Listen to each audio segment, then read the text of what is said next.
ngayon sa gate ng main gate ng Claremont. So, ayan po yung sign natin. Saka ito po yung main gate natin. So, mapapansin natin along the highway po yung subdivision natin. So, ngayon pasukin natin yung mga available sa phase 2 saka sa phase 5. Yung nag-iisa na lang po yung sa phase 2, sir. Papakita ko sa inyo. Saka yung unit na rin ni Sir Corbin. Maraming salamat po sa tiwala. And na-reserve na po natin yung unit natin. Alright, let's go!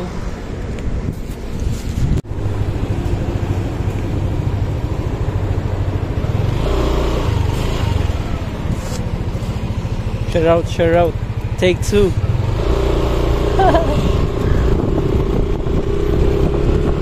Right.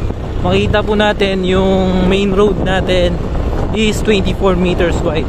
So two-way po siya. Yan, ganyan po kalawak, parang expressway na din.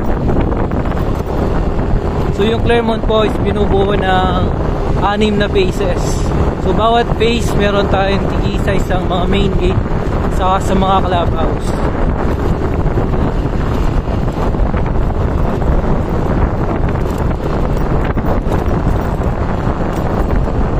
Alright, so ito po yung main gate ng phase 1 saka phase 2. So develop na po siya, ganyan po siya kaganda. Ayan, yun po yung card natin. Share out, take 2. Ayan. So pupuntahan po natin yung unit ni Sir Corbin. May mga nagpapatuyo na po ng bahay dito sa phase 2. Yung nasabi ko pong maganda tong phase 2 pang meron pa kasi napakalapit niya po sa main gate. Saka develop na po yung area niya. Anytime pwede na po tayo magpatayo ng bahay. Basta fully paid na yung 10% down payment, saka approve na tayo sa bank. Loan take out na tayo sa bank. So ito po yung unit, yung magandang unit na Sir Corbin. So block 2 lot 5. So mag-uumpisa po dito sa light post hanggang dito po. Napakaganda po niyan, di ba? Napakalapit niya lang sa ay po yung main gate, napakalapit niya lang. Alright, puntahan po natin yung nag-iisang unit sa block 8 lot 12. 120 square meter lot naman.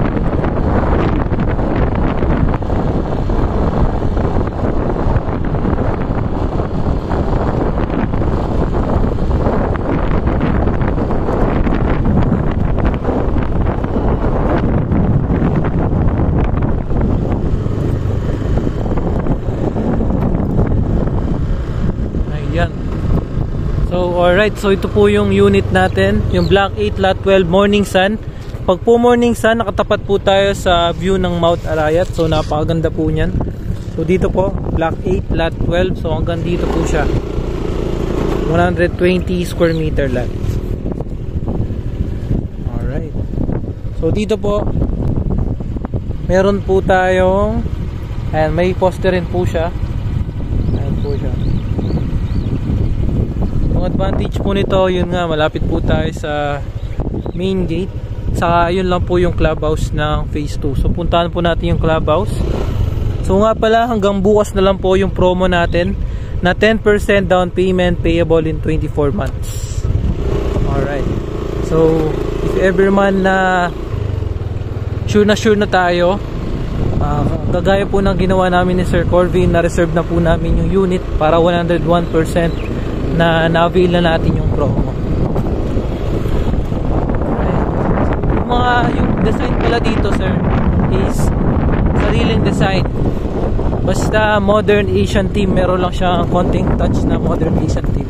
Pag sinabing konting touch po, sir, kulay brown po yung bubong. Ayan, may brown po siya na kulay, saka white.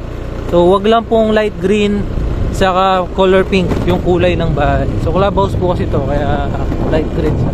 So yan po, ganyan po kaganda yung mga bahay dito.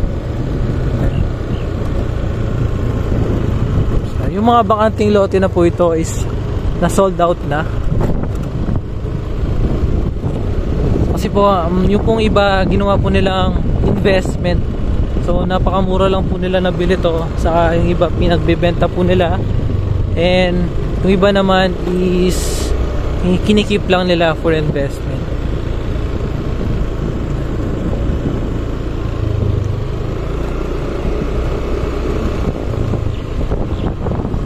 So ito po yung clubhouse natin. Meron po tayong swimming pool, playground, function hall, and kiddie pool. Ito po yung swimming pool natin. Function hall, basketball court, and yung playground is nasa likod.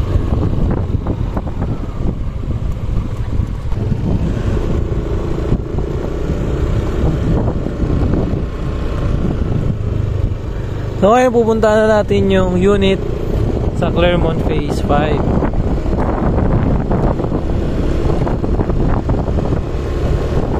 Yung mga, kung gusto po natin na walang poste, nang walang mga wirings, at kung gusto nating magkadikit na lote, makakapili po tayo sa Clermont Phase 5. Pero ilan na lang din po yung mga available dahil pinagkukuha na rin po sila ng mga taga Manila nating clients. Sure ko lang yung unit natin.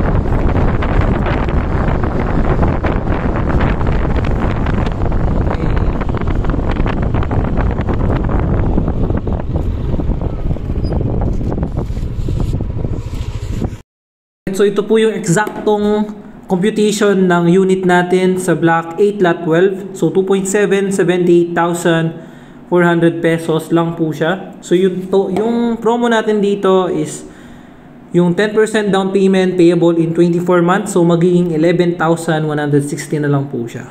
So yung reservation lang is 10,000 pesos. Magi-start yung first down payment natin sa ika 1 month and 1 week. So mga ilang days yun? 37 days pa. So dito, after ng down payment natin, doon pa lang po mag-start yung bank financing. So yung 5 year, pipili tayo kung 5 years, 10 years, 15 years to 25 years. Dito po, meron pa po tayong isang terms of payment, which is yung sinabi ko kay ma'am na deferred cash, yung payable in 36 months with 0% interest. So doon po wala na pong requirements. Yung requirements na lang is proof of income or DTI or bank statement. Yun lang po yung requirements niya. Saka yung iba ano na lang, mga minor requirements na lang sa PhilInvest.